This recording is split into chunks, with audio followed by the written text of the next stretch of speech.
Ayan po mga kabida, sa magandang oras po sa lahat. Welcome po sa aking channel. Ito po, magbigay na po tayo ng reaction po, mga kabida.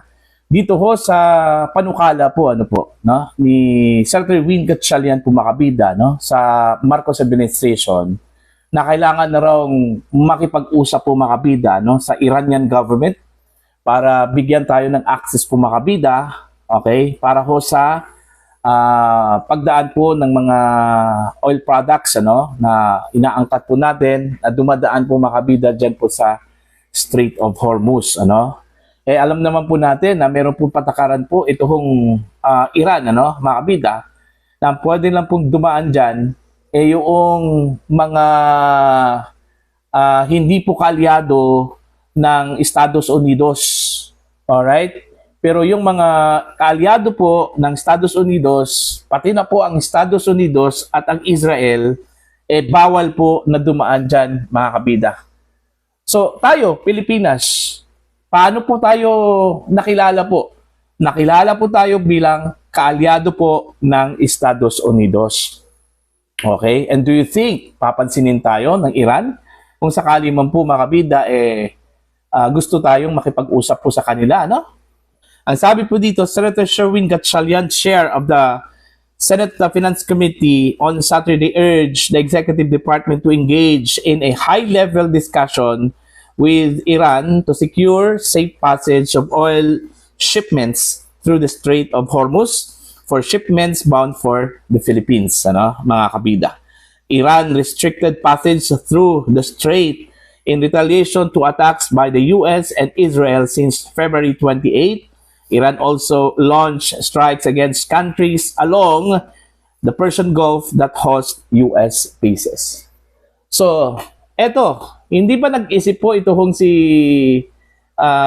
Senator Win Gatchalian, mga kabida, dito sa kanyang panukala po, Ako, sigurado po ako hindi ho tayo papansinin po, mga kabida ng Iran. Kasi unang-una po, lantaran po yung ating suporta po sa US Okay, kumbaga parang aso na ho tayo Sunod-sunuran na po mga kabida kung ano yung dikta po ng Estados Unidos po sa atin mga kabida. Okay lang sana kung perceive tayo bilang isang independent country na meron pong independent foreign policy po mga kabida. Wala Okay? Mas pinaburan po natin ang US kaysa dito ho sa China po mga kabida na kaalyado naman po ng Iran. Alright? And do you think pagbibigyan ho tayo ng Iran mga kabida sa pakiusap po natin? I don't think so. Okay? Yun yung epekto po kung meron po tayong pinapanigan na isang bansa hindi ho katulad po ng Malaysia. Anong ginawa po ng Iran sa Malaysia mga kabida? Pinayagan nila yung barko po nila na dumaan dyan sa Strait of Hormuz. Okay? Dahil ang Malaysia po ay hindi po kaalyado ng US, hindi din kaalyado po ng China. Nasa gitna lang po Kumbaga, naglalaro lang po itong Malaysia po makabit. Wala po silang pinapanigan po. Okay? Hindi po sila kilala bilang kaalyado ng US, hindi rin sila kilala bilang kaalyado po ng China, mga kabida. Okay, kumbaga, nasa gitna po sila, Kumbaga, they are just doing business both doon ho sa US at saka sa China, mga kabida. So, since projected po ang Malaysia bilang isang independent country with independent foreign policy po, yun, pinagbigyan po sila, mga kabida. Okay, pinadaan yung kanilang barko. Okay? Tayo, padadaanin kaya tayo? Papayag kaya ang Iran na makiusap tayo sa kanila na kung maaari, bigyan tayo ng access po, Mga kabida, I don't think so. I don't think so. Kaya nga, useless lang po yung panukala po ni Senator Win Gatchalian, Mga kabida, siguro, pwede natin subukan, pero I doubt. Kasi malinaw po yung policy po ng Iran, yung condition po nila mga kabida. Ang pwede lang pong dumaan dyan yung mga hindi po kaalyado po ng Estados Unidos. Okay? Hindi po kaalyado po ng Israel, mga kabida. Kahit na po kaalyado po ng China, kaalyado po ng Russia, basta hindi lang po kaalyado po ng Estados Unidos at Israel. Tayo malinaw po sa sikat pa ng araw, mga kabida, no? Na tayo po ay kaalyado po ng Estados Unidos. Kaya nga pumayag ho tayo na maglagay po ng mga facilities po ng Estados Unidos dito sa atin at ginagawa po nating basihan. Okay, ito hong EDCA po mga kabida. May plano pa nga yung Estados Unidos na maglagay po ng manufacturing plant po para ho sa mga bala po dito sa Pilipinas. Alright? Yung narinig po ng China yung plano po ng Estados Unidos, nag-warning po ang China, mga kabida. Diba? Yung pagiging sunod-sunuran po natin sa Estados Unidos, mga kabida, yun yung magbibigay po sa atin sa kapahamakan, Okay? Malalagay ho tayo sa alanganin dyan. Kasi alam naman po natin, ang dami hong galit po sa Estados Unidos, lalong-lalo na po ngayon. Kahit na po yung mga kaalyado po nila sa Western po, mga kabida, galit na po sa Estados Unidos. Okay? Dumidistansya na po sa Estados Unidos, Dahil unang-una po, wala hong kabuluhan yung kanila hong ginawa Alright? Stupid yung ginawa po ng Estados Unidos, mga kabida, yung inatake po nila ito hong Iran. Okay? Sa pag-aakala lang po na malaking banta po ang Iran, mga kabida, sa kanilang interest. Alright? So, ito yung magiging consequence po natin, mga kabida, sa pagiging malapit po sa Estados Unidos. Okay? Yung hindi po tayo bigyan ng access po dyan po sa Strait of Hormuz po, para lang po makadaan yung inaangkat po natin ng mga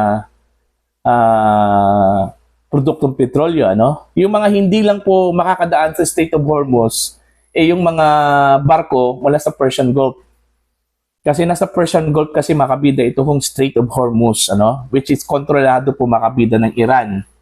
Pero kung tayo ay aangkat po ng mga produktong petrolyo sa Russia, sa China, dyan po dadaan yan sa West Philippine Sea o South China Sea po. Wala hong problema po. Pero kung doon tayo kaangkat po ng mga produktong petrolyo sa Middle East, sigurado dadaan talaga yan sa Persian Gulf. Okay? Diyan po sa Strait of Hormuz, mga kabida. Okay? Kung tayo po, nagkaroon po ng negosasyon diyan po sa Middle East, okay? Halimbawa po sa Saudi Arabia, okay? O sa Kuwait, sa Dubai, na aangkat po tayo ng mga produktong petrolyo diyan, kailangan ho tayong magpaalam po sa Iran, para makadaan ho tayo o makadaan yung barko po, diyan po sa Strait of Hormuz, mga kabida. Ang kaso lang po, sarado po, para po sa mga kaalyado po ng Estados Unidos at Israel. Alright? Yun yung mahirap po dito, mga kabida. So, ito, pambayad po ito, mga kabida, sa ating pagiging sunod-sunuran po sa Estados Unidos. Iyon naman kasi yung trademark ng mga Marcos nung una pa po, nung panahon pa po ni dating Pangulong Marcos Sr., ganun po ang Pilipinas, very close ally, sa Estados Unidos po, mga kabida, po. Okay? Naging puppet po tayo ng Estados Unidos hanggang ngayon, mga kabida. Buti na lang, nung panahon po ni Digong, nag-iba po. Nagkaroon po tayo ng independent foreign policy po, mga kabida, Okay? Although perception po ng mga kalaban po ni Digong, kaalyado po tayo ng China, pero hindi lang po China pati sa US kaalyado din tayo, Wala po tayong pinapanigan po during the time, Kumbaga ginagampanan lang po natin, mga kabida, yung ating purpose po, na makipagkaibigan sa lahat. Na wala hong kaaway po, mga kabida. Enemy no one, friends to all. Yun yung prinsipyo po, na pinairal po ni dating Pangulong Rodrigo Roa Duterte, mga kabida. Pero ngayon, iba. Straight to Uncle Sam tayo, Okay, wala pong iba. Straight to Uncle Sam. Okay, at iniwan po natin ang China po, mga kabida, po. Ngayon, ang ginawa po ng Marcos administration, since tayo po ay nasa crisis, kumakapit na po tayo ulit, ano, sa China. Di ba? And do you think China is seriously taking us, ano, dito sa paglapit po natin ulit sa kanila, ano? Kasi alam po ng China na nangangailangan po tayo sa kanila ano? Hindi ho dahil kaibigan tayo ng China, hindi ho dahil kinukonsidera po natin ang China bilang kaibigan po natin, ano? No. Lumapit na po tayo sa China because meron tayong pangangailangan sa kanila, mga kabida. Yun yung totoo po. Alright? And do you think China doesn't understand that? Diba? Naintindihan po nila yon. Alam po nila yon, mga kabida. No? Purely business lang talaga yon sa China. No? Okay, para sa atin. So, what do you think, mga kabida? Ano pong tingin ho ninyo dito? Okay, ito hong panukala po ni Senator Wendy Gatchalian. Do you think may guts si Pangulong Marcos na lumapit po sa Iran? Makipag-usap po, ano, mga kabida? Para pagbigyan ho tayo na yung mga barko po ng mga bansa kung saan umangkat po tayo ng langis, mga kabida, makadaan dyan sa Strait of Hormuz, ano? Please comment down. Sa mga hindi pa po subscriber po sa channel, please subscribe. Just click the subscribe button, click the notification bell, click all para updated po kayong mga kabida sa aking mga uploads. Maraming salamat po sa inyo lahat.